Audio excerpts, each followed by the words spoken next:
Here we are, man, back at Lake Fork Marina. Another Friday night seminar. We do these every other week. What's the date today, Mike? Should be the 12th, I think. October 12th? Is today the 12th?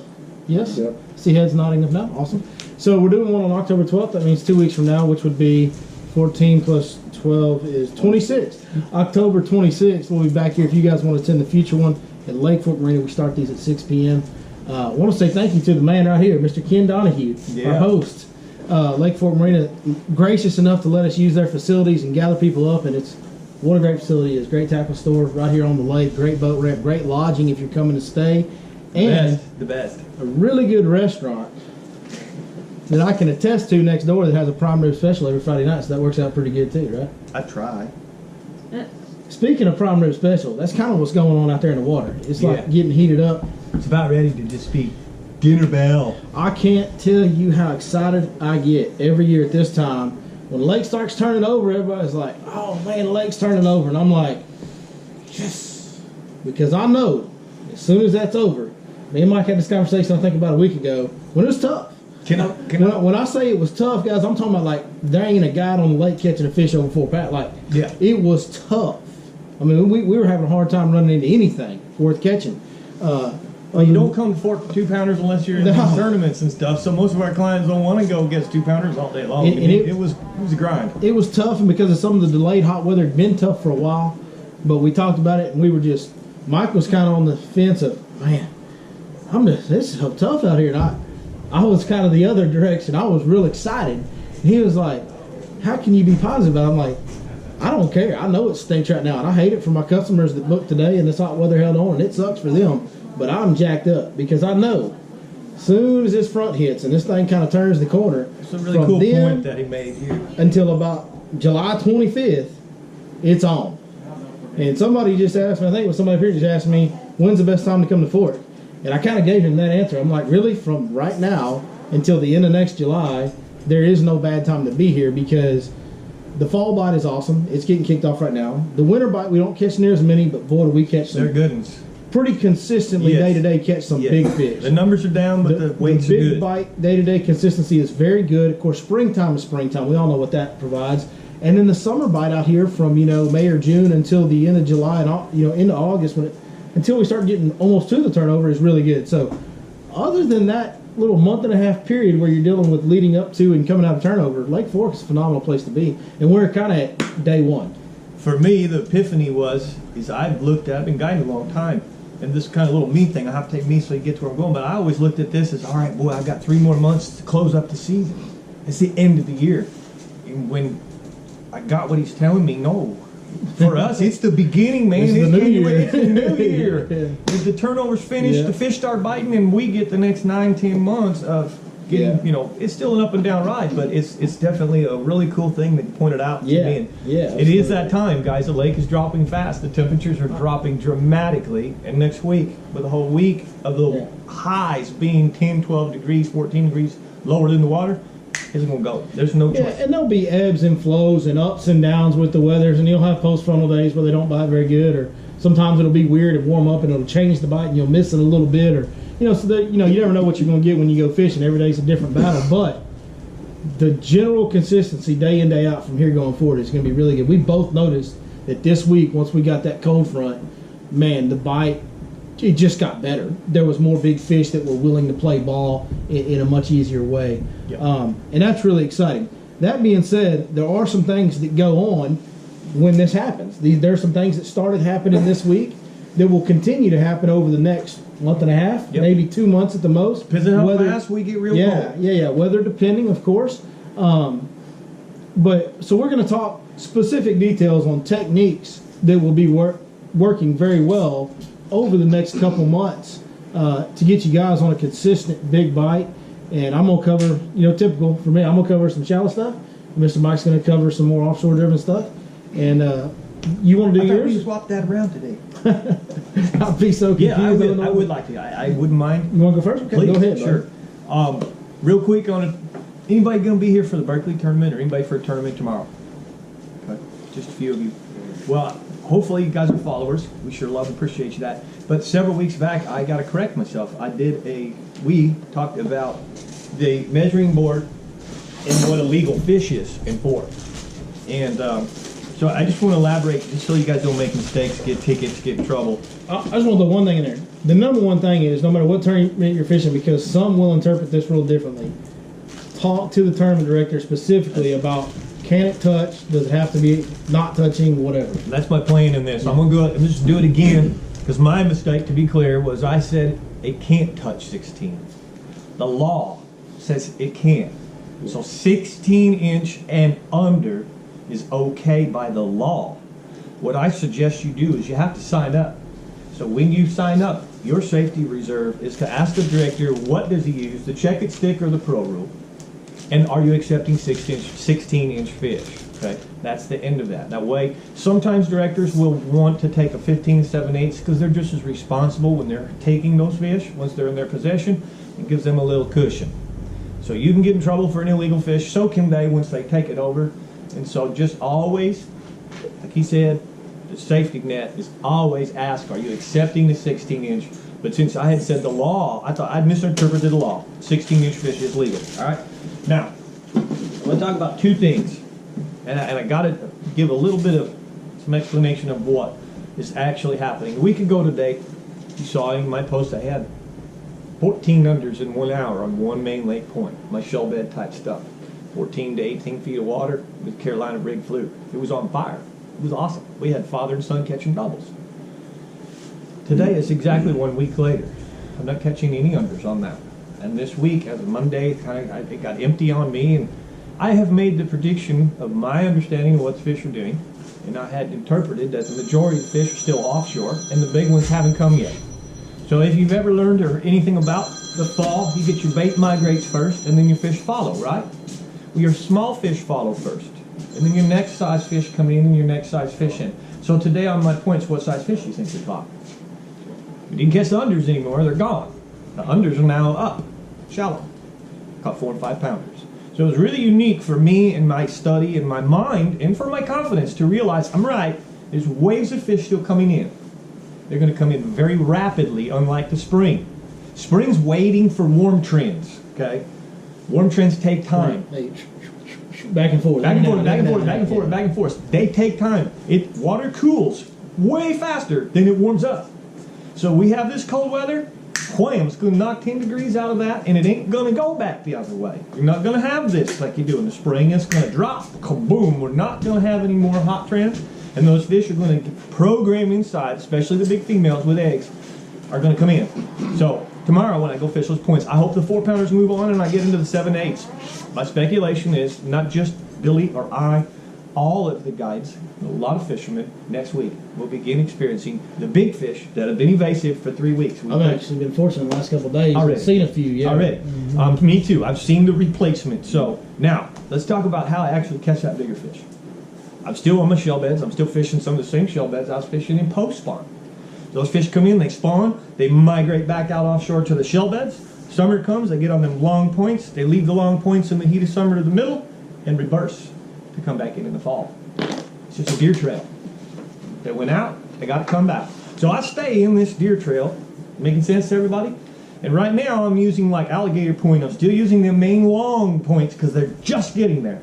Now remember, this happens real fast. So if you're paying attention out there, you may get them Monday, you'll go, gosh, man, it was loaded up. By Tuesday, Wednesday, they can already be gone.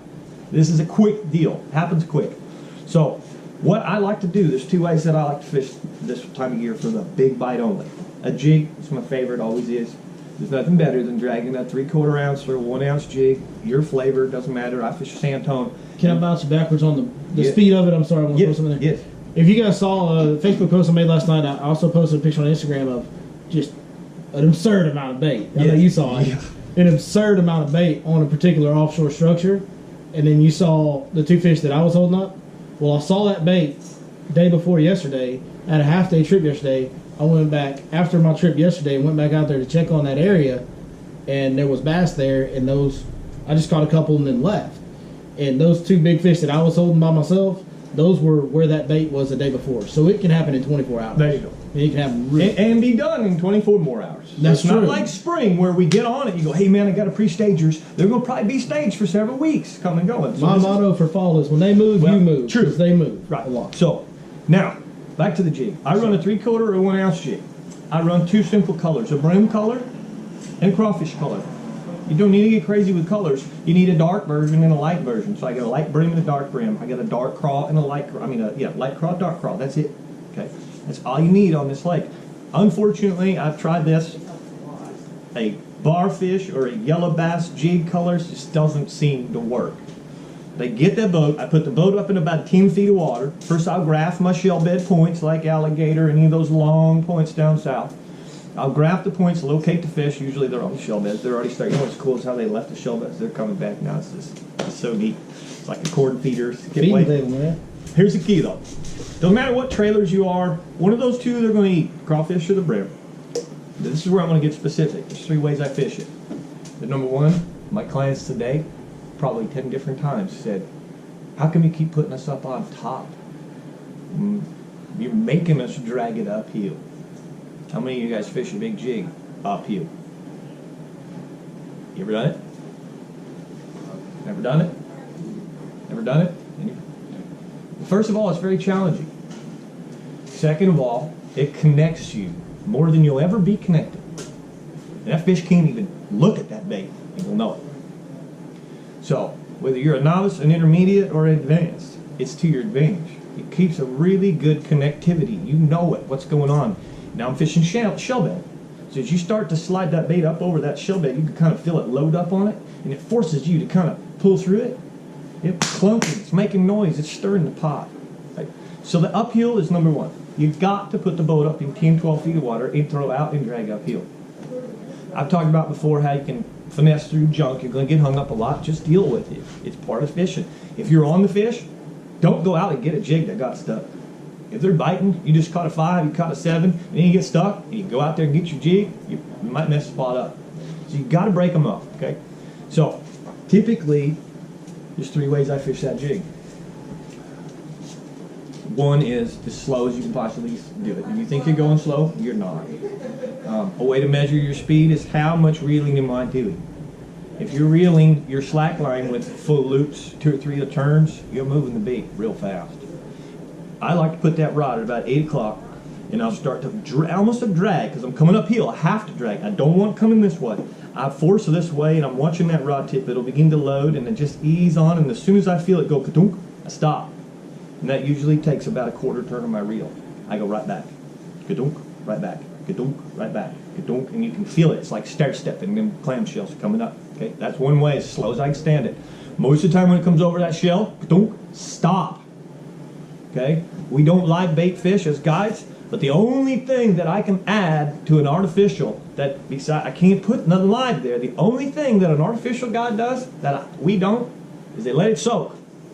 If they're out there with brim, guides shouldn't be, but if the public is, they put a brim down there for 15 minutes. Have you left a jig sitting on bottom for 15 minutes? It helps. Okay, I'm not saying 15 minutes. Don't leave it there 15 minutes. I'm not saying 15 minutes. That'd be a boring day if it You doesn't got work. my point. Okay. The other day we were on a road bed and the guys asked that. I said, try it. He let it soak for about 3 minutes and don't caught a 4 pound. I face that constantly with customers that, you tell them, okay, like when we throw in that light Texas rig in the end of summer, Yeah. You're like, all right, man, you got to fish this slow. And that's hard. And then you look because back it's so there light. and they're going like this, and you're like, well, it's just, why are you hopping that? Well, that's what you're supposed to do with Texas rig. I'm like, no. When I say fish it slow, I'm talking about the slowest you can imagine fishing it, and then go about half that speed. So I'm going to do the Mikey thing. I love how he says Mikey ain't wrong, but he ain't right. I'm going to be silly for you. I'm a brim. That's a tree. I don't just charge and run myself in the tree. Does a brim do that in real life? Does a crawfish get to the tree and just jam himself in there? No. He crawls up to the tree. He crawls through the tree. And he falls off a limb. And he crawls. He finesses his way through it, in it, and out of it. So as you're working that jig, this is the finesse pattern. And sometimes he sits right beside that tree and stays there. It stays there. So you're working that jig uphill, all right, and you're nice and easy. That's the 1 presentation. Number 2 is you're going to get it in the trees. That's the deal. If you get it in the trees and you learn how to make that bait come up over the backside, stalling along the way, come up over the top, and fall. When you recognize the top of that tree, and this is a learned skill, drop that rod tip and that bait now free falls down the front of that tree. If a bass leaves the tree, they're going to eat it. I bet on it. I've seen it in Bass Pro Shops tanks. When they leave the walls, if they follow it, they eat it. Okay, especially in the wild here. If they get out of that tree, they'll follow it. So number 2 is the most difficult. Number 2 is I find those same areas, but I find the trees that are there, and I intentionally make a waypoint of the trees, and I intentionally throw that jig over the top of it. I want them to contact it, and the minute they contact it, the way to come through the tree is to clunk through the tree. Don't pull it. Clunk and raise the clunk. Okay? That bait gets in behind the tree. If you pull it, it just wedges. If you get the bait clunking, and then you rise it, it clunks and bounces its way up, and you'll feel that looseness. It's a very finesse and very much an art. I think some of you have done it with me. No matter how good you get on it, you can go out on Monday and say, boy, I perfected this, and I only lost 2 jigs today. You go out Tuesday and you say, me and Billy, oh, 15 jigs today. I thought you perfected it. There's so much junk out there, some days it just doesn't go. But the point of this is the best bite. This gets my biggest fish. How many folks here have heard take a crankbait and bounce it off a stump? I'm doing the same thing with the jig. That's really what's happening. If Mr. Bass is sitting in on level 2 of a stump, or a appendage, my jig crawls up the backside, and he knows it, he hears it, and then the jig comes over the top and just falls right by his face. He grabs it. Okay? So that's number 2. That's my best bite right now. They get in the trees in the fall. When they come out offshore, they were in trees, suspending from summer. They tend to just come right to the first trees at that same level. So they're going to get in the trees first. It ain't then bug season yet, is it? Then to the points, then to the shell beds. Okay? So number 3 is stroke the jigs. Anybody heard about stroking the jig? You know what I mean by stroke the jig? Boy, don't be talking dirty to me now. Get me all excited talking about that. That's the bite right now. So right now, when you see those fish pancake to the bottom, you graphing that shell bed and it starts to come up, and you see right on that little knuckle of the shell bed or whatever, you see them laid there. They're all laid down there. If you'll actually stroke the jig, instead of a little snap like a jerkbait snap, reel down and smack it. It's probably, what, 4 or 5, you think 4 or 5 feet off the bottom coming up? Watch it here. When he's talking about stroking it, when he's talking about stroking the jig, guys, we're talking about like... Yeah, cue the rod. I'm talking like, rip like, it. You want that bait to jump sometimes 5, 6 feet off the bottom. I mean, you pop it when you stroke it. And what's happening is those fish are down there with their head down, and it comes up, and it's a 1 ounce jig or 3/4 ounce jig. It just drudges right in those fish, and they move up and react. Okay, there's only 2 bites that you get anywhere, anytime you're fishing. A feeding bite, that means they're eating, or a territorial reaction bite. And on Lake Fork, okay, on Lake Fork, they see more baits than any other fish per acre in the world. They have more food source to eat than anywhere I've ever seen in my life. There's 15 different things they can eat at all times, and it's all... Have you ever just idled across that lake and just watched your sonar? They're everywhere. In the middle, there's bait Everywhere. everywhere.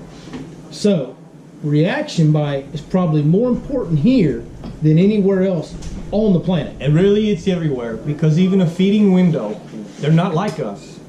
The feeding windows, so when I was in tournaments, I remember the 8 hours, and I had determined in practice they fed from 9 to 10, they fed from 1 to 1:45.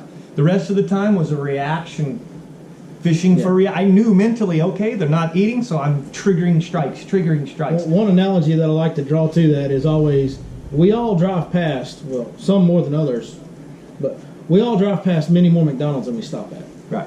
You know, hey, I like that. You know what I'm saying? Or you smell a Burger King, it smells good, but you still keep going. Yeah, you drive past a whole lot more eating spots than you'll ever stop at. So, in essence, I got one more thing I'm going to talk about. Those fish are just getting to these places. And there is a better bite once they really get here. And a lot of that bait fish that Billy put on the post is going to be coming and going. What you're going to get what's called barfish, or basically yellow bass. Let's explain, because some of the people that are watching at home may not know what a yellow bass is, so talk to them about what that is. Anybody, do you guys know what a yellow bass here is in the crowd? Okay. Those at home, basically a yellow bass, a white bass, and a striper are temperates. They're temperate family. It's the only true bass family. A largemouth is a sunfish. So that's an actual bass family. On this lake, the barfish is the little tiny ones. They don't get but about a pound or 2. Most of them, mature ones, are about the size of your palm. I think the record is close to 3 pounds, something like that. But most of them are, not my hand, it's a bigger hand, but 6-7 inches at the most. And they look just like a white bass. So but they got yellow. Literally can't miss it. Almost looks chartreuse. Oh, and another thing is they'll have straight solid lines where the white bass has broken lines. Correct. Okay? So that's your determination. The thing is the bass rarely eat the white bass. But the largemouths gorge on the yellow bass. Especially in the fall. In the springtime, May, they're gorging on brim. In the fall, they gorge on the yellows. Okay? And so, this is my best technique, and it takes time, it takes graph work. But you're going to go to these same areas, these points, the same areas I'm shell betting, and you're going to graph, and you're looking for barfish. On the graph, it's really hard to tell, because they're small. So they looks like schools of bait. I'll have the ball, I'll have the yellow in the sonar. I'll say, boy, that's small stuff, and it ain't shad, because there shouldn't be yellow in the shad. And okay, how are we going to know if that's yellow? So you want to go down to Joe Spates. First thing you do is you're going to have one rod with a small jigging spoon. Hey, how are you, sir? So you can please look at this. You're going to utilize this to test the spot. So you graph the shell bed to point. You say, hey, that looks like there might be yellows. You take the spoon, you drop the spoon, and you catch one. Okay, if it's a yellow bass, now the next step is how big is it? You got three. And by the way, if it's yellow bass and you put a jigging spoon down there, you'll know real quick. And you will catch, sometimes you'll catch bass on that too. I did today. The goal is you want one of those yellows to confirm that it's a yellow and to confirm how big it is. Because you're going to have 3 spoons and you're going to match the spoon to whatever that yellow is, because it's a school of yellows. They're all the same. And that there's a reason that flutter spoon has worked so well over the years, and there's a reason that, Joe Spates' spoon has been copied 1,000,000 times, and his just always seemed to work a little better. Anybody that fishes his religiously against others, day in, day out. Now, there may be some days where some other spoon works. 6 cents makes a big, huge one that I do catch them on sometimes. But day in, day out, there's nothing more consistent than that. And when you start popping a few of them yellow bass, you'll find out that is pretty much the range of size that yellow bass come in.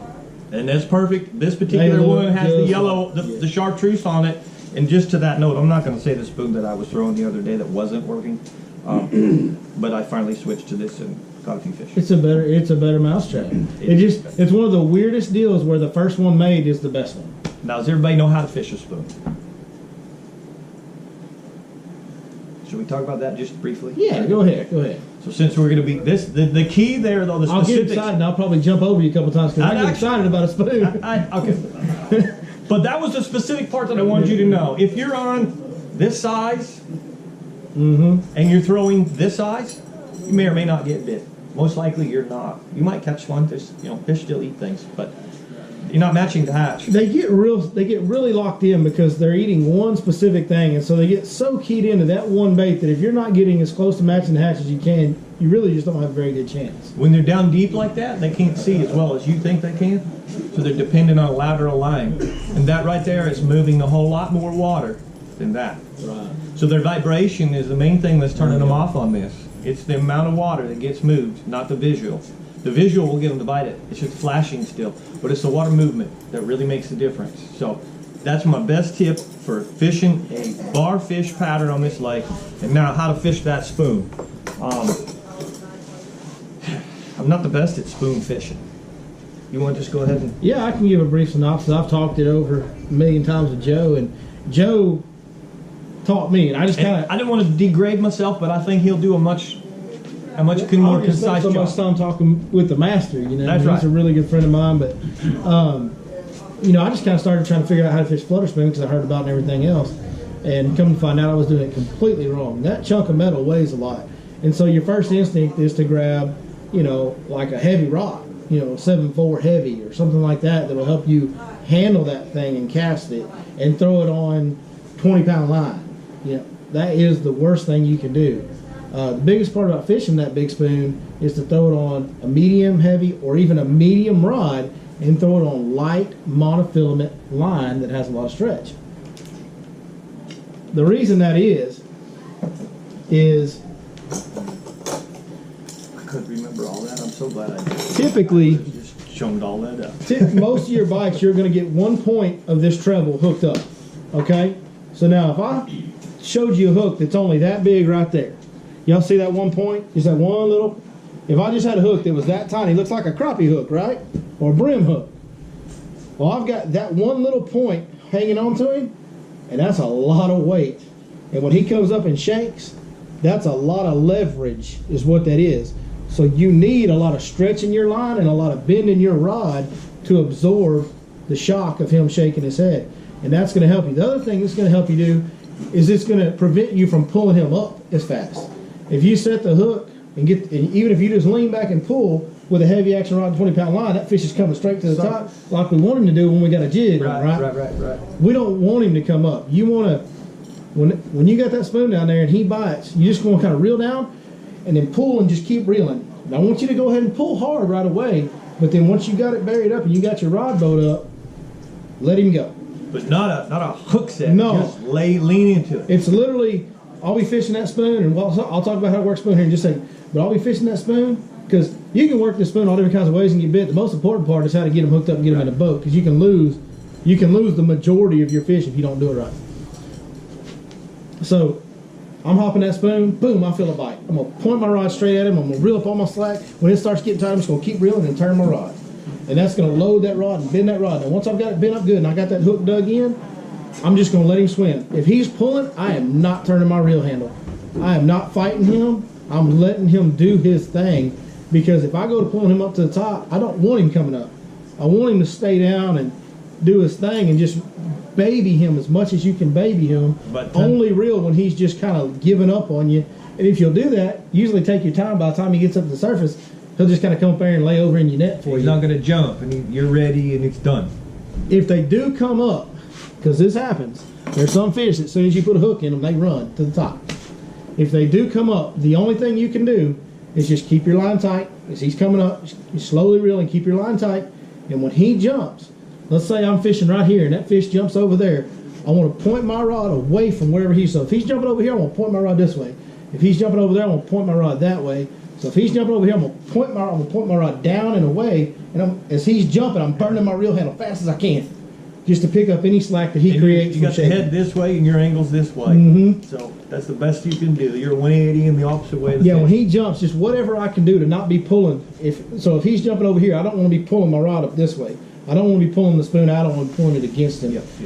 When they jump, it's usually palpitations. You know, it's hard. Yeah. It's a hard deal. I love it when they jump with a jig. It's like, yeah, exactly. That, you just. As far as how to work it, once you get it out there, to me, and I'm going to contradict the legend, Mark Peck was here, and he talked about doing different things where he lets the spoon fall on a tight line and makes it fall slower. Sounded pretty cool, but for me, the way that I've done it, and the way that I've talked about it with Joe, and the way it's worked for me is I always, 100% of the time, that spoon is falling on slack line. Yeah. That's always been the biggest deal to me. It's a real flutter. You know, and you can, once it's down on the bottom, you can just take and reel up all your slack and pull, so it's like it's swimming up, and then it flutters down. Or you can do little hops, which is probably the most common thing that most people do, is just do little hops where it just goes and it falls. And one thing that Joe swears by, and I wouldn't argue with him, is almost like a Texas rig where it's just, I was just going to say just a little where it just kind of. I'll take it where I don't even lift the whole spoon. If this is the bottom, I just lift the head and drop the head. Lift the head, drop the head. Yeah. Lift the head, drop the head. It's just clunk, so, clunk, clunk. As far as the retrieve and the action go, it kind of depends on the activity of the fish, and it's something that you can kind of play with from day to day. But the important deal there is getting the right equipment, a lot lighter than you think you need, and taking your time and kind of babying them. So. Perfect. Do you have any spoons? I'm glad I did that. Any of the spoons, I've seen one that has a single hook with a weed guard. Do you use any of that stuff to keep from getting hung up? I don't like to use the weed guard deal, and here's why. Another thing that'll happen on a spoon is a lot of times on that flutter spoon you will get nothing, and because you got so much spoon and so little hook, they'll hit that thing and not get hooked up a lot. I just can't wrap my head around putting something else in their way when I have as many bite it and miss it as I do already. So for me to put something else that might make them slip out of their mouth before they get a hold of it, I just never have believed in that. Now, that being said, there is a smaller one that I use in grass that has a single hook, but it's akin to like a rattle trap where you rip it out of the grass. For grass specific. That one specifically, if you want to throw it around trees or brush, does work pretty darn good as far as staying weedless in brush piles and trees. And when it does hang up, it's just got that one little hook. You just kind of go over there and bounce it, and it usually falls off. Yeah. So you're not losing, because flutter spoons are pretty pricey. But as far as the ones that have weed guards on them, I can't wrap my head around going there. So would you take those and throw them in the heavy brush, or these are What? more open? I would take those with the single hook. Yeah. Joe makes a version of those with single hook, and I do throw those into brush and trees. And I throw this through heavy trees because it's going to come out. As long as you have it laid into that tree. Right. The spoon itself is big enough that if you'll just be patient, you may have to go there, you may not, but keep clunking on it, it usually is going to come out. I don't go throw that spoon in trees like I do with a jig, but if you're just patient, most of the time that's what we're not. We're not patient enough. But if you'll slow down with that, it'll clunk itself free pretty good in most cases. Yeah, I mean, I actually lost one today. I lost one today, kind of broke my heart because I'd done changed the hook on a couple times, had to redress it, and this spoon was old war wagon, man. It had teeth marks all you over lost that it. one? Yeah. You were supposed to be fishing, but that's supposed to go in the water. It should have by now. It's caught a lot of fish, but you know that just goes to show you that you can get your spoons back. Is like Mike said, as long as you don't really just dig them in, and if you'll get right on top of them and just kind of just pop your slack, just pop, pop, pop, pop. Don't load pop. the rod. The weight of Don't that bend spoon. the rod. Just pop the slack. Yeah, the weight of that spoon will usually bounce that hook out of there, and you'll just go be doing like this, and all of a sudden, one time when you go to pop it, it'll come with you, and you got it. Then how light a line? Do you go down to 12 or 15? I use 12-pound monofilament is what I use.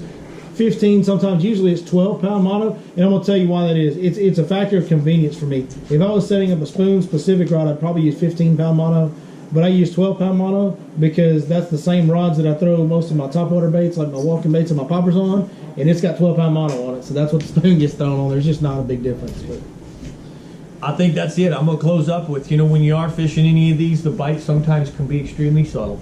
And with the jig, this week, past 2 days, the jig bite is back. Catching some 4 and 5 pound fish on it, but you can't feel the bite.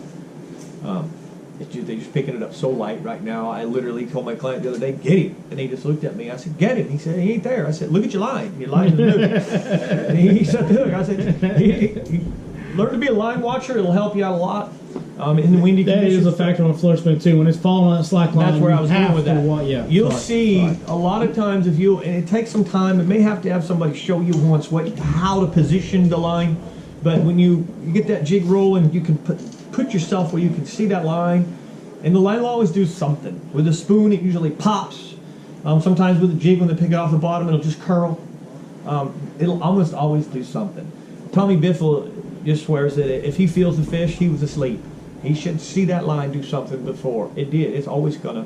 But you have to be set right. If you got 4 feet of slack on the line, you're not going to see the line move. So there is some technique to it. And on the jigging spoon too, there's something that'll happen because you hop that jigging spoon around, and flutter spoon said both these things the same way.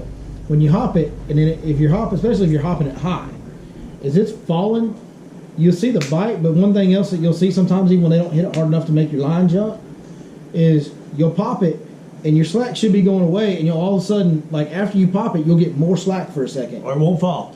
And I've actually seen them add slack to it where they hit it coming up and they're going up with it for a minute before they take off down. And a lot of times if you wait till they go down and they feel the weight at all, they spit it out. So you got to get it into the more that you practice becoming a line watcher, what happens is you just get real familiar with the norm is. Yeah, you notice things, right? You recognize what it normally does, and then all of a sudden it does something different.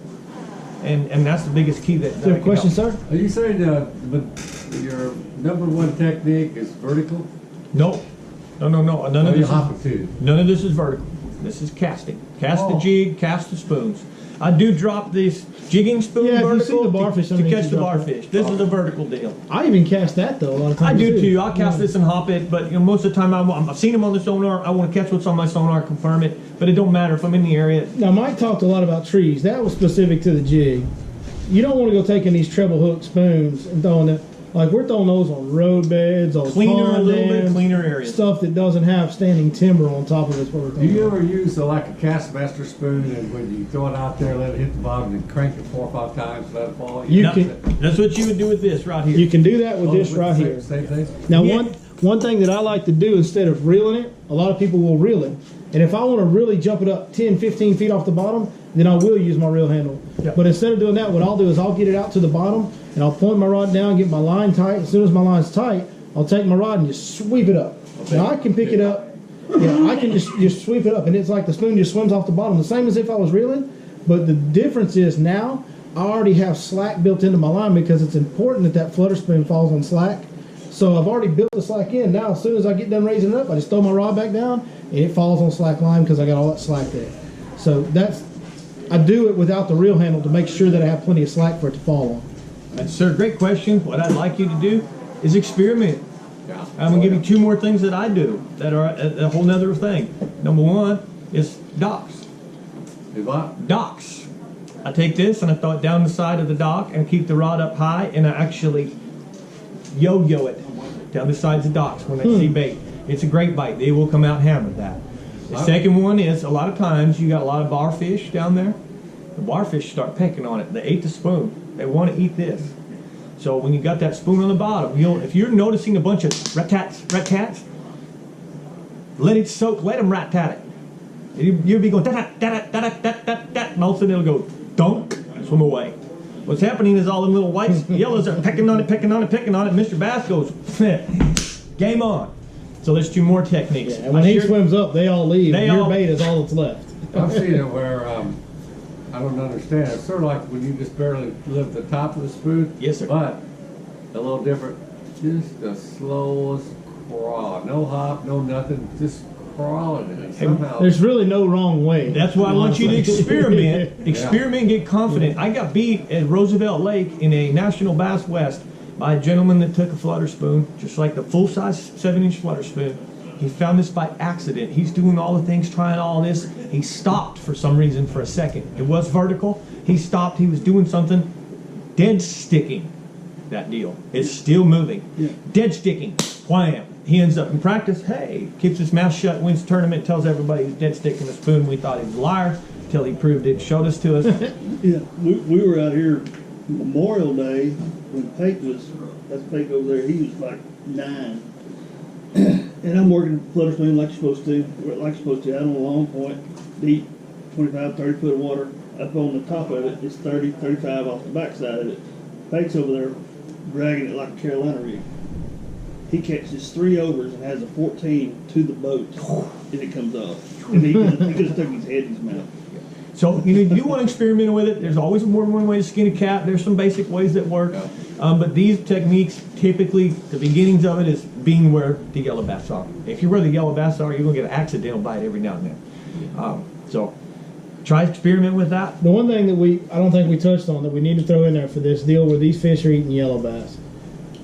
Yes. This is not a major school of fish, guys. This is not something where you're going to go out there and whack 15 or 20 bass on a spot. This is a wolf pack. Usually there'll be some other bass in there that may pick off some of the smaller yellow bass. There'll be some 3 or 4 pounders, and you'll see kind of more of them. But the ones you're targeting, the big fish that are eating the yellow bass full time, there's usually 3 or 4 of them. Yep. And that's it. 5 or 6 max, but usually I'll see 5 or 6, 3 to 4 pounders and 2 big ones. That's more common for sure. And so what you have to understand is this is a deal that you go do, and you're fishing for a bite. And it takes time, and it's methodical. But if you want to catch the biggest fish you can, this is a time when they become very vulnerable because they're so predictable. They're going to be with them yellow bass. And if you find them yellow bass on that structure, there's a couple around, I promise you they are. They're not far. And so they just become very predictable, which makes it an opportunity for you to catch one of these 11, 12, 13 crazy big size bass. Yeah, or greater. Yeah, so that's the deal. It's not a numbers deal. You're fishing for one at a time, and it takes time. All this takes time. Y'all ready to go shallow? Forget this one at a time. Let's catch them all. Y'all want to catch them all? Forget that shallow water. This just dinks in that shallow water. Thanks, guys. Appreciate it. No, we're not done. We got shallow water now. I thought you thought we were done. He said, "You don't want to go shallow." I don't want to go shallow water fishing either. I'm just kidding. That's fine. You stay out of it. I'll keep it to myself. The way they blew up on the frog this morning, something game on. Yeah, I hear you, bud. Yes, sir. All right, so 2 main tools for me. Now, this happens every year when we start to get to the real fall bite. You guys have heard me talking a lot lately. If you follow the channel and follow the top 5 baits, wacky worm or the impact shad, a lot of these weightless plastics have been a big player for me over the last month. There comes kind of a switch, and it happens every single year. When they start really starting to chase, when that bait really gets packed in there, when we really get to that fall bite, and those fish start chasing that bait around, you get to where you can't hardly catch them on the weightless plastics, or not nearly as consistently, and they start, you pick up these hard moving baits, and boy, all of a sudden you start catching a bunch of them, and I'm talking about a bunch of them. Probably the best fall bite for numbers and big fish. And consistency day to day. Yes. Like it works, cloudy, sunny, windy, calm. They're chasing bait, they'll eat these things. And the two tools that I use, and these are the two best that I've found, and they're both 6-inch lures. And yes, I'm on the 6-inch pro staff, but I was fishing 6-inch lures before I was on the pro staff. Testimony of that. And there's nobody that can argue that that right there is the most dynamic and unique shallow water crankbait on the market today. There's not another one like it. A lot of people throw a square bill. A square bill will work for this, what I'm talking about. That Not doesn't like actually that. have a square bill. It's a rounded bill, but it's wider than the bait is, and it deflects off wood better than anything you've ever thrown. It's got a wider, harder wobble than anything you've ever thrown. It's 6 cents movement 80X. I can't say enough about it. Don't be a There'll rod. be one on the deck of my boat every day from now until March. I was just say that's why I just realized why he's so happy. Because for the next 3 months we're gonna be throwing the same dang thing almost every day. We get a little variance, Yeah. but it ain't. You can add a chatterbait in He there. just spinnerbait took in all there. the rocket out of his science. Yeah, that's right. This ain't rocket surgery no He more. just took it all out. And the other one that's a bigger factor right now is a lipless crankbait. And I want to talk to you about why it's a bigger factor. Okay, first I want to kind of go over the baits that I use and how I use them. So lipless crankbait, this is the 6-inch Quake 70. I have gone away from the one knockers. You know, we all kind of got on a one knocker craze about 5 or 6 years ago, and I did too. I went to the one knockers, and they make one of these called a Quake Thud that is a one knocker. But over the last couple of years, I found going back to the old school, you know, rattle trap BB top sound has been more effective for me, and I honestly think there's less people throwing that than there is the one knocker or the tungsten and all the new stuff. And so that's why I've gone back to it. It's worked really well, doesn't it? You see it? Oh, You see it? yeah. I didn't just see it. I just got schooled a lesson on how to. And Time and time again. as far as colors go, there's a few basics. I'll get my box out here. Number one deal, guys, is shad is the deal. I got the crawfish pattern out because this is when I start thinking about a crawfish pattern. But here's the deal. Right now, I only throw these crawfish patterns if the water gets really dirty or if it's really cloudy, just to help it stand out in all that heavy vegetation that I'm fishing it in. Most days, I'm still throwing a shad pattern, and my favorite shad pattern out here in East Texas is gold chrome. Now, this one is a Bill Lewis rattle trap, and I'll tell you why here in a minute. But gold chrome, it's just old chrome finish. This one's got some wear and tear. This is more like speckled chrome because it's had some paint knocked off of it the last few days, but that's my favorite color. I don't know why that gold chrome is better than the silver chrome. It just has worked better for me, and that's the one I use a lot. What do you throw that on? You gonna get to that? I will get to that, of course, yeah. Perfect. That is a Bill Lewis rattle trap, and I'll tell you why. That 6-inch Quake is not made in a 1/4 ounce. Right now, in the early part of the fall, the grass grows all summer, and the grass is really, really tall and really, really thick. And you kind of got to stick to those drains and ditches to even work this trap at all. Works out conveniently because that's where the fish are traveling in anyway. They're all grouped up in there. But when the grass is really tall and it's even growing in some of these creek channels and ditches that I'm fishing, the grass is actually growing in the middle of the channel, which doesn't always happen, but it does this time of year. When the grass is at its peak, I use the 1/4 ounce because if I was to use a 1/2 ounce or 5/8 ounce or a bigger bait like those Quakes, I would have to move it so fast to keep it from burying. You know, you want to hit grass, but you don't want to bury in the grass with a lipless crankbait. So I would have to move it so fast that kind of, they don't bite it as good. With that 1/4 ounce, you can kind of go at a normal speed or a slower speed and keep it ticking the tops like you want it. And so that's why I use the old school Bill Lewis when I'm using that 1/4 ounce. And make no mistake, will a 1/4 ounce trap catch a bunch of little fish? Yep. Please do not underestimate the factor, especially on this lake right here, for whatever reason, that little 1/4 ounce trap will catch a monster. It'll catch Do you big ones. change the hooks out on the 1/4 ounce? Because typically sometimes they come with some pretty small hooks on that. They do come with small hooks, and I like that because I'm using it when the grass is thickest. I don't want a bigger hook because I don't want it catching more grass. Right. Now, I do some things with my setup on the quarter ounce that helped me. If you guys have heard me talk about a lipless crankbait, I always talk about fishing it on braid and 7.3 heavy rod to make it just where you can just give it a little twitch and it pops out of the grass. With this quarter ounce, because it does have smaller hooks and it is a lighter bait, I actually throw it on fluorocarbon. I like to throw it on 17-pound fluorocarbon. I like to throw it on a rod with a moderate tip. This rod right here has got a lot more bend in the tip than I normally would use on a lipless crankbait, and that's because of those smaller hooks. Again, giving me a little more play when that fish is wanting to fight me for the smaller hooks. You guys see? Good point. Yep. You guys see how well he's thought all that through? I mean, come on. He's got a half ounce. He's throwing whatever. Yeah, though half ounce. Completely, just 1/4 ounce makes a difference on what he throws. Yeah, it's all about it has a reason. It has a reason. Yep, that's right. And so right now the lipless crankbait's working better, and I still like to throw that moving 80X a lot just because I'm so fond of that bait, and they are biting that a little bit already. I do like that. And cool. As the grass dies down, I will go more and more to the movement 80X. Now it can be ripped out of grass when the grass is spread out, but when you get it in thick grass, that movement 80X becomes trouble. Whereas this, you can work through there a little better. Couple little tips, I've told them before, but I'll go over them real quick again. When you're throwing that lipless crankbait, one of the biggest deals is your rod positioning to help you be efficient in that grass. So when you're throwing that lipless crankbait, you make a long bomb cast. You want to put that rod in just a slightly upward position. I call it a 2 o'clock position with the rod. I don't ever want to have the rod down or to my side or holding it sky high. I always want it right here. The reason is when you're ripping out of grass with a bait, and this goes for a chatterbait, anything you're ripping out of grass, square bill, chatterbait, lipless crankbait, whatever. If you're ripping out of grass, this needs to be the case. This gives me the maximum amount of power when I jerk. If I'm up here and I go to jerk, I don't have as much room to pull. I don't have as much leverage because a lot of my energy has already been used up from here to here. But if I'm down here and I just give it man, that's going to move a lot of line, and that's going to shoot that bait out of that grass a lot easier. And the other big factor is just don't be talking to you, buddy. Don't be, watching the herring and reeling your bait in. Be focused on the weight of your bait, and if you can feel that grass early, it'll be a lot more efficient. Because the worst thing that you can do, and it's going to happen. There's a lot of times what's going to happen. But the worst thing that happens when you're fishing these baits ripping it out of grass is it gets watered up in grass, and now you've just wasted your cast. That is, you have zero chance of getting bit when that happens. So the way that you avoid that is by staying efficient in the grass. Keep your rod in the right position, stay focused, feel that grass early, give it a snap. If it doesn't come out on that snap, rip. I'm talking about give it all she's got on the second one.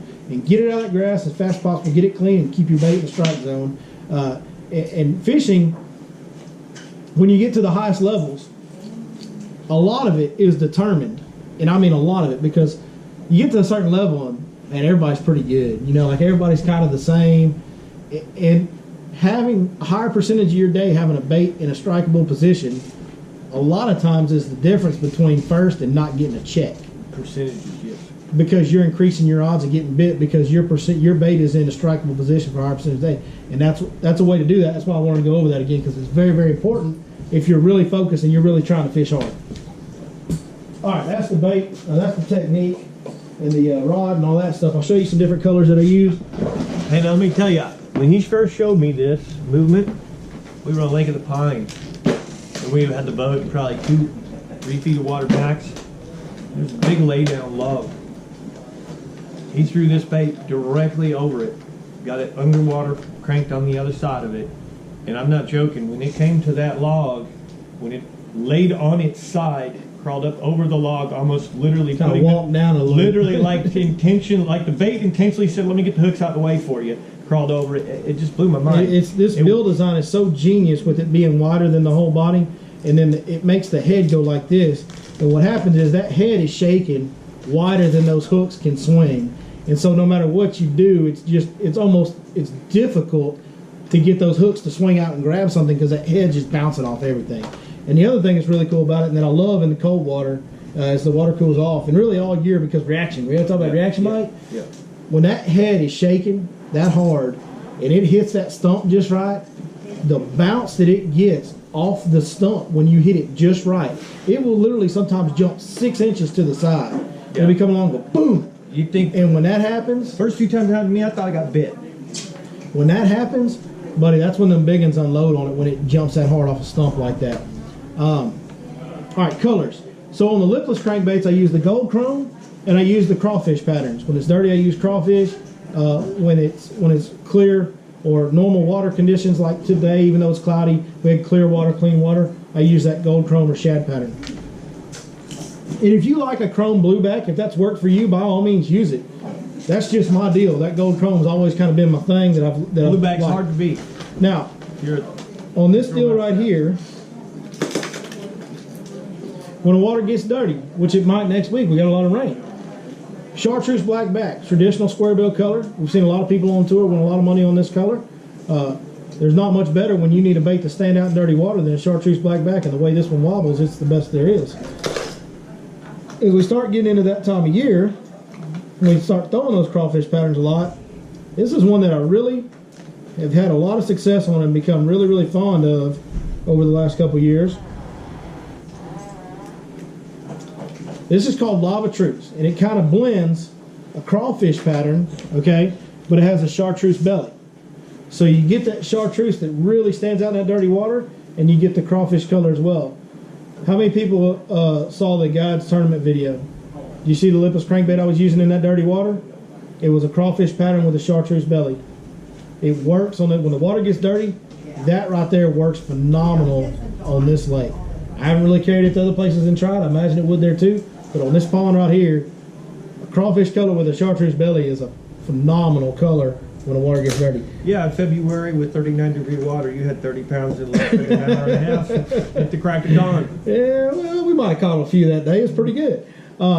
And then I throw just a traditional crawfish pattern as well. So those are all the colors that I use. This is literally my entire box, and that's all the colors that are in it. So Three colors. I'm very you know, a lot of my bait sponsors don't like that part about me. They like that I give their baits a lot of exposure on videos and stuff, but they don't like the fact that I don't really get real wild with colors. I keep it real simple on everything that I use. Narrowed down, it's the way to be. They just interviewed the top 99 elite anglers in the BASS, and one of the questions was asked was, if next year on the tour, all you could have for color selection, you need your two favorite colors. You have all your baits, your spinner baits, you know, every bait, but just two colors. And ironically, 80% of the field chose green pumpkin and black and blue.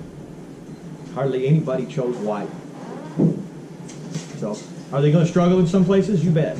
But for the mainstay, for the mule, that's Well, going to go through the season. I don't know that I'm necessarily throwing the right color, but I know I'm not throwing the wrong color. Like, I'm not going to not get bit because I threw green pumpkin, but I might not get bit if I'm throwing what they're best white at ice is just riding like the mule, and they know that when I'm doing this right, I can catch them on one of those two colors.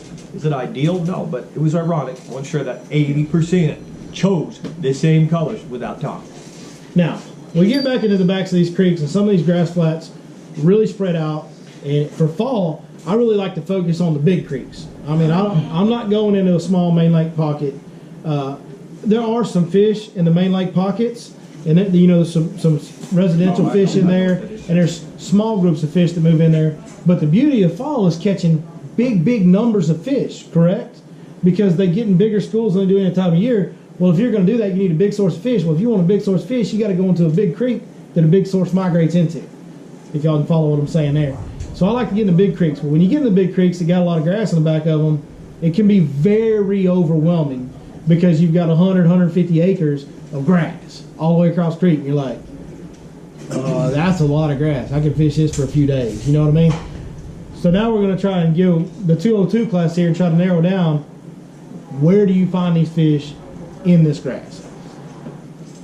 Creek channel is going to be your biggest deal. You know, one thing Greg Hackney told me one time, and I just loved it, so I've stole it from him, is when you're talking about grass and timber and cover, okay, that's the icing.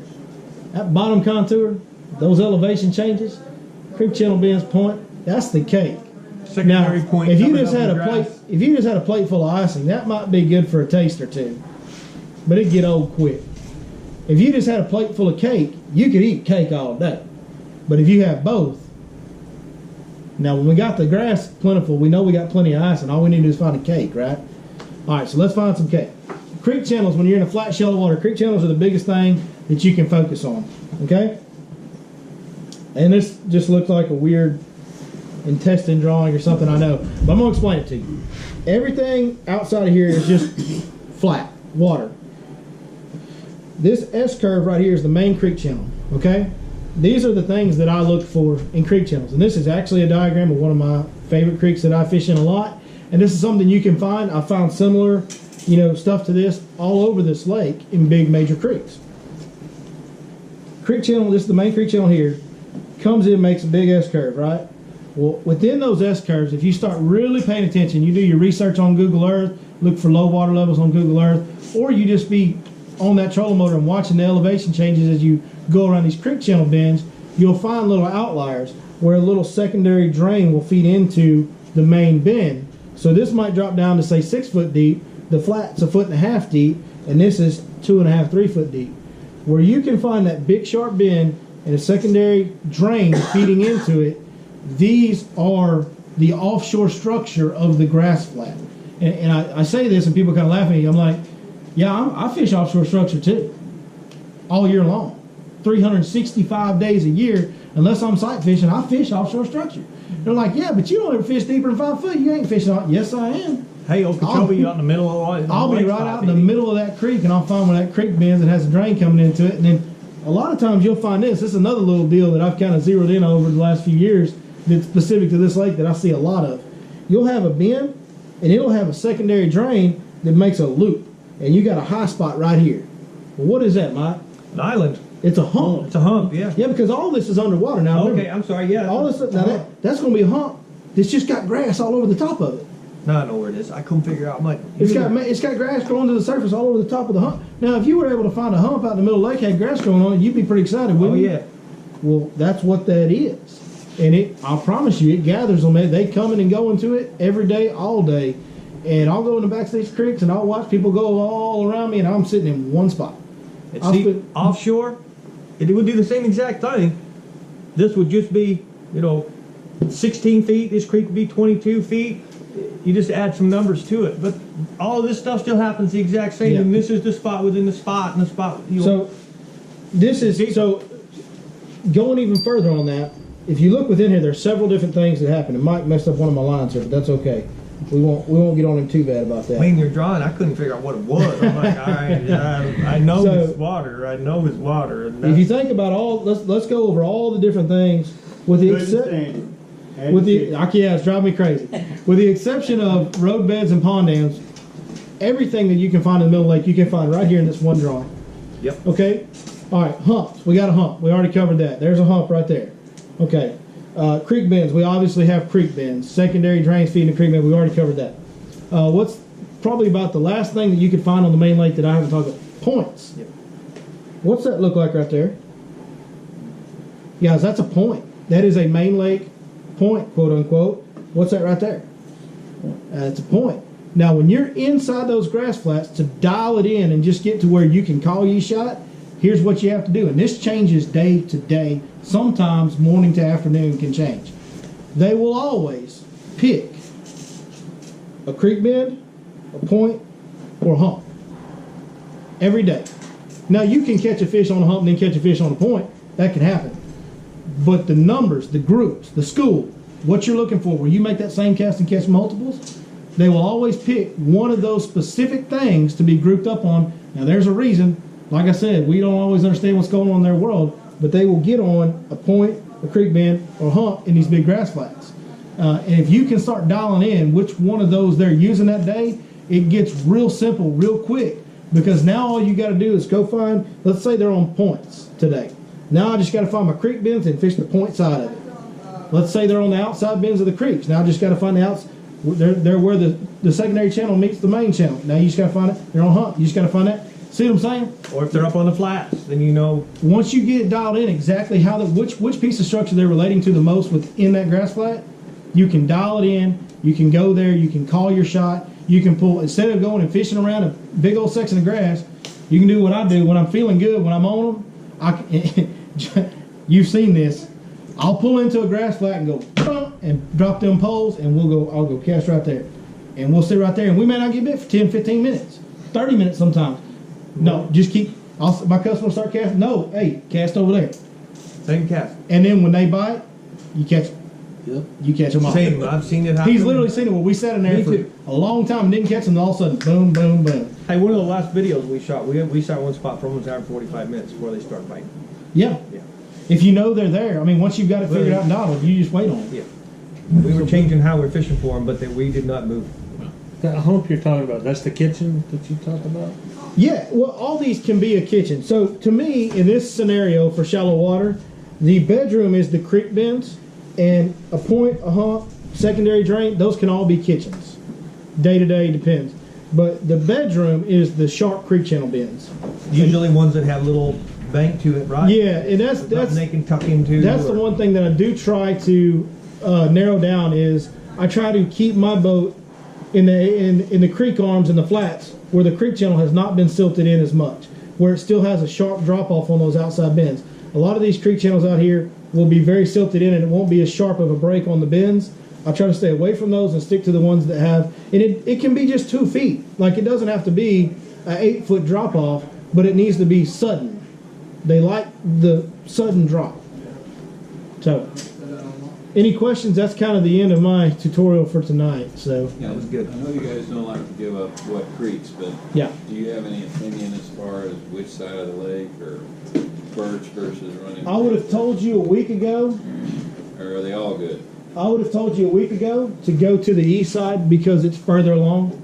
But since this last cold front, I mean, and this is all honesty, there is no preference right now. These fish are starting to bite all over the lake. They're starting to stack in all over the lake. Offshore and shallow is both good on both sides right now. As far as a little shallow, like Double Branch is not a very deep cove. Right. White Oak is huge. Would you go into something more like White Oak and work that versus something a little? So here's my breakdown on Double Branch for you. Which this is going to be kind of isolated to somebody that knows what Double Branch is. Birch Creek is Birch Creek is textbook, okay, because it's a major creek. Now Birch Creek is so big, and the back end of it, the back half of it, has so much grass in all those pockets and nooks and crannies, and the very top end of it's a huge grass flat of its own.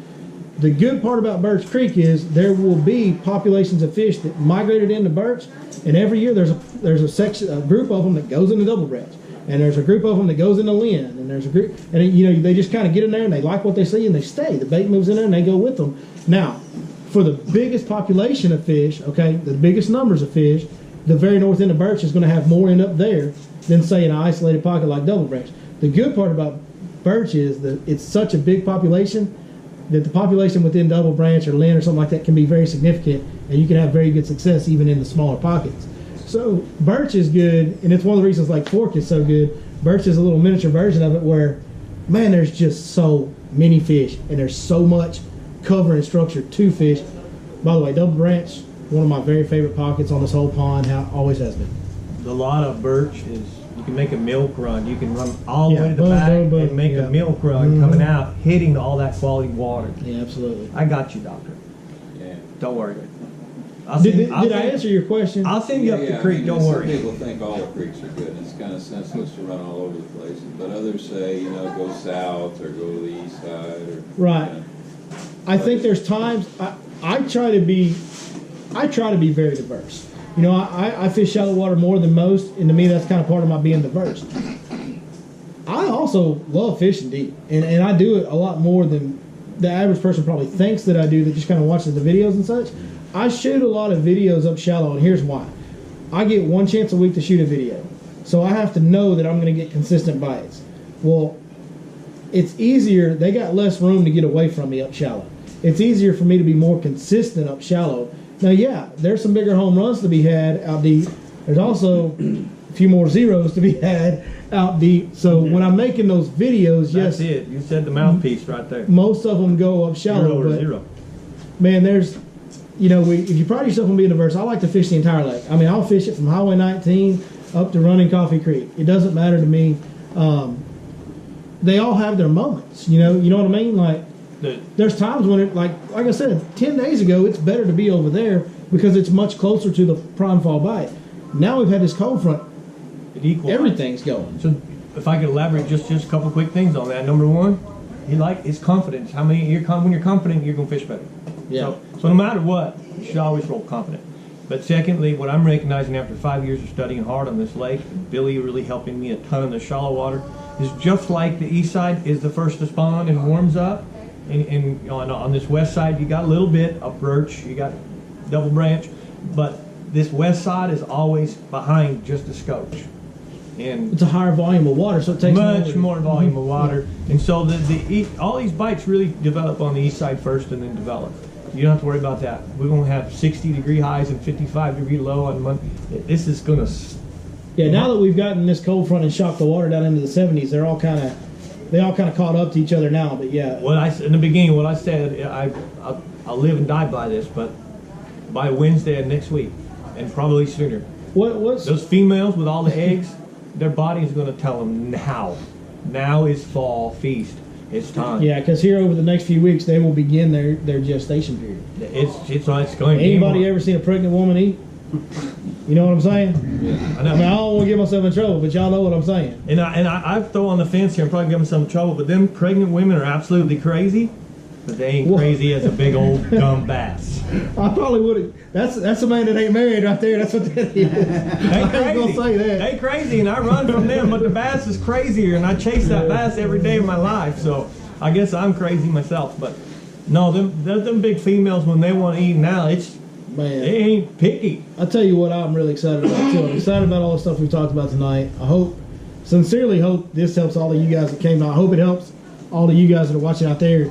But what's really cool is we had a huge crowd tonight. There was people going down the stairs, and the majority of people stayed and listened to us ramble forever. And I love them for it. Is there any more questions? I don't want to leave any unanswered questions out there. You can ask us anything. Doesn't even have to be about fishing. Let me ask you one thing about the shad deal. You know, last year, I wondered why the shad are moving into the coves in the fall. And I think you guys mentioned, that's where the nutrients were for the shad, and they brought them in. And then Duplichain came on and said they're already in the back of the coves, and they just move out when it gets cold. But then Pack said something that made a lot of sense. He said when the water turns over in the main lake, that runs the shad into the cove, because that's just better. Number one is there's always some, it's like everything else before, there's always some percentage of shad and big gizzard shad, and I've proven this. I've literally found them floating in the backs of creeks after bass have hit them. In the middle of summer. In the middle of summer, July. So there's always a percentage. Now, being as shallow as much as I am throughout the year, I may have a better perspective than most as far as watching the accumulation come in. What Pack said is spot on. Yep. The shad need more oxygen than bass. That's proven scientific fact. So when the turnover happens and the oxygen depletion happens on the main lake, the shad go to get away from it. And then as the water starts cooling down, they go, that feels pretty good. You know what I mean? And that shallow water is cooling faster than that deep water, so they start easing into that cool water, and the bass, just follow them out. Now, there's also those bait fish that aren't shad. There's small crappie, there's brim, there's yellow bass. When the turnover happens, they go shallow. But as the turnover backs off, a lot of them just suck right back out to that offshore structure, and that's where those isolated wolf packs of big girls get keyed in on the barfish deal, just like we were talking about earlier tonight. So the same time that shallow water deal is peaking, that offshore deal is starting to peak at they happen at the same time. I would like to elaborate just a little bit from a perspective that Brian Duplichain was not incorrect, Mark Pack was not incorrect, we're not incorrect. It's all a variable. And that variable is, for example, last year the lake was absolutely peaked full in August with 11 inches of rain. There was some extra vegetation. There was bushes. There was everything in the water. So there was more bacteria. There was more content. They didn't leave as much in the summer. I believe that us as guides, especially Mr. Duplichain, he's probably the most classy gem as a person on this entire lake. So by no means am I correcting him. But I believe as a guide myself, he is talking mainly about the gizzard shad. The thread fins cannot stay back there in that 90-degree water. So, as a guide, we're targeting the bigger fish, the slots, the overs. We don't fish this lake for a norm. There's much more unders in your population of fish than mature. It's just like deer. Look how many more deer there are than the big buck. And so, I think he was meaning in a specific way. More the gizzard shad, they don't really leave if the right things are there. But the threadfins must. And it's the threadfins that we see pile up in mouths, and you've seen the schools, your 80% of those fish follow it in. There's no ifs, ands, or buts that it does that. It goes out and in religiously.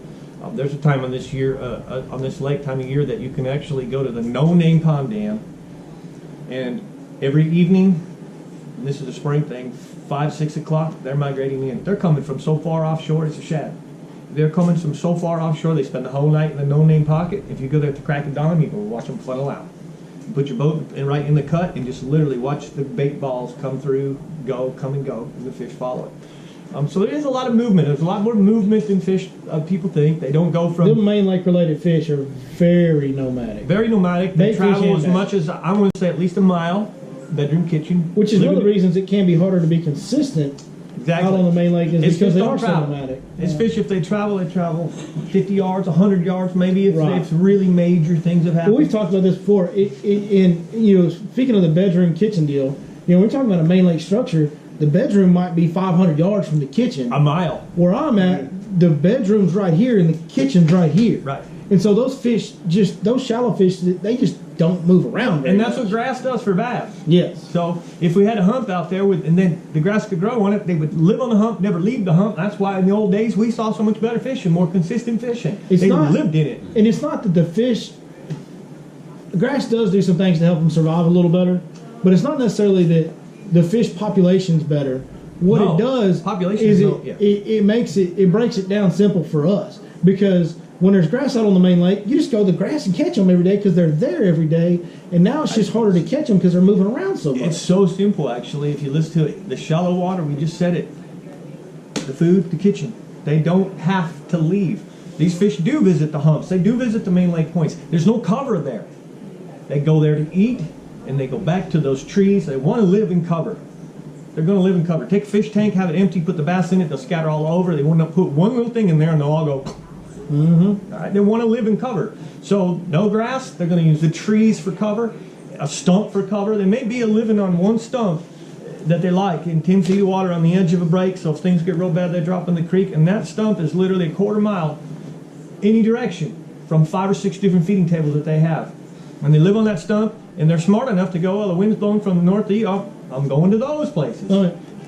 They're not smart enough, but their instincts tell them to go with the wind. They're not smart at all. Let me elaborate. Last year, just at the tail end of summer, we were starting to have less wind, and we were getting some good southwest type stuff, and I was fishing on SRA and what I call little SRA.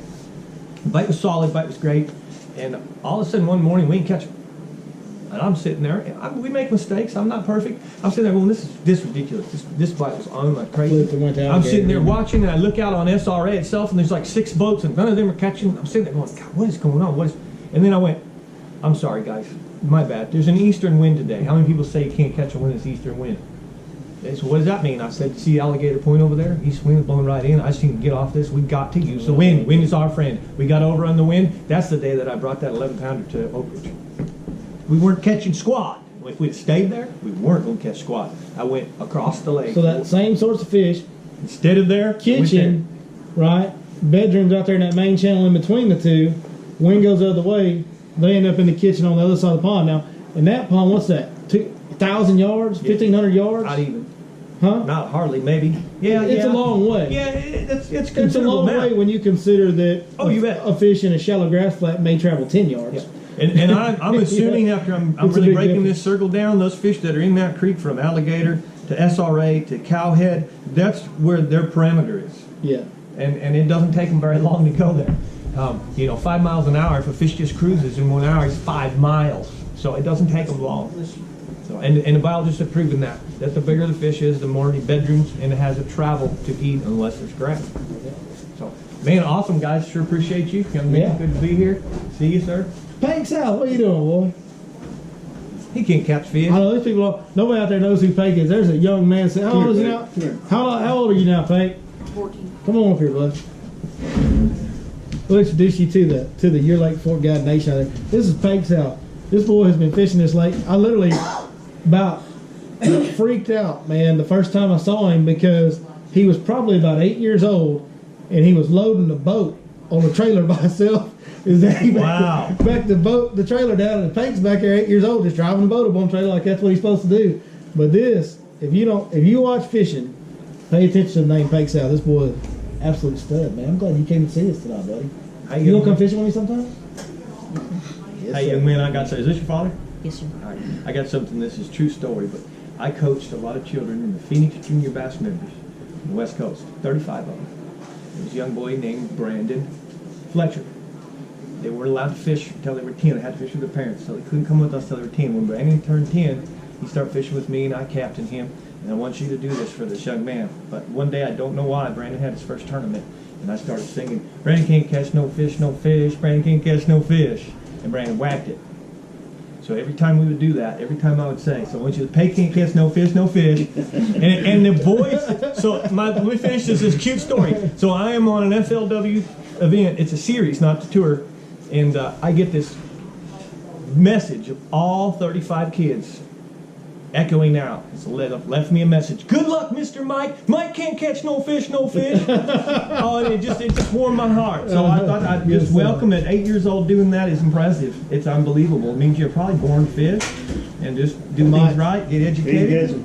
Yeah. Pay attention. Listen, I've literally, been fishing next to Brian and sat there and watched this boy. He's booming boat. Yes. What's the biggest fish, Pate? 12, 2. Young man, do you know that there are the men on the lake, please don't punch me now, but you know there are men that live here for over 30 years that ain't caught 10 pounders? How many fish you caught over 8? He don't know. He's been catching them since he was 8, I Brian. want you to do one more thing you'll never regret. Every fish you catch over 10 pounds, I want you to document it. I want you to put the date, time, the lake, everything you can, document it, and keep it a record. Keep one book. Get him a little journal of it, so that 20 years from now you can tell somebody, hey, I caught 129 bass over 10 pounds like me. I have. Honestly, most 80% of them come from Mexico, so the U.S. bass, there's few, far between. But That's cheating. Logging. Yeah, and Mexico is cheating. I caught 11 in one morning in Mexico on Lake Background. But log them all down, and then that way you can go show somebody, look, man, this was 15 years. Look at my handwriting. Look at the dates. And not to show somebody to tell them the proof, but for you to be an old man one day and someone will say, how many bass you've caught over 10? Oh, God, I caught so many. I don't. They'd be like, I caught more before I was 15. Yeah. Thanks, man. Hey, thanks for coming up here, buddy. It's good to see you, son. Good to see you. Hey, we appreciate all you guys watching. Appreciate all you guys joining us. Be back 2 weeks from now, October 26th. Thank you, man. Thank y'all for coming. Thank Lake Fork Marina. I'm Ian and Tiffany's if you want to join me. See y'all next time. Thank you.